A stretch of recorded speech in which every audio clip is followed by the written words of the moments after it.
প্রয়োজনের তাগিদে সিটি কর্পোরেশনের প্রশাসক নিয়োগ দেওয়া হয়েছে, তবে অল্প সময়ের মধ্যেই নির্বাচন আয়োজন করা হবে। রাজধানীর নয়াপল্টনে এসব কথাই বলেন স্থানীয় সরকার মন্ত্রী মির্জা ফখরুল ইসলাম আলমগীর। ম্যাটাডোর নিয়ে এলো স্মার্ট ইনস্টাওয়াল। এটি ইঞ্জিনিয়ারিং প্লাস্টিকে তৈরি মজবুত দেয়াল। জানান, সংসদ অধিবেশন শুরুর পর সংরক্ষিত নারী আসনে নির্বাচন নিয়ে কাজ শুরু হবে। দলে যারা ভূমিকা রেখেছেন প্রার্থী হিসেবে বিবেচনা করা হবে তাদের। সাংবাদিকদের এক প্রশ্নে মির্জা ফখরুল বলেন, আওয়ামী লীগের কার্যক্রম এখনও নিষিদ্ধ, তাদের অফিস খোলার কথা নয়। দাবি করেন, নতুন বাংলাদেশের জন্য কাজ করছে বিএনপি সরকার।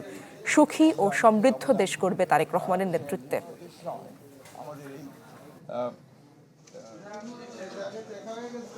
না, স্থানীয় সরকার নির্বাচনের বিষয়ে কত নিয়মকানুন আছে তো সরকারি এবং যে প্রথাগুলো আছে সেগুলো কতগুলো মেয়াদ আছে, কতগুলো মেয়াদ শেষ হয়ে গেছে, সবগুলোকে এক জায়গায় নিয়ে এসে আমরা সরকারের তরফ থেকে একটা সঠিক সময়ে এই নির্বাচনগুলো দেওয়ার ব্যবস্থা আমরা করবো। তবে নিঃসন্দেহে এই নির্বাচনকে প্রাধান্য দেওয়া হবে।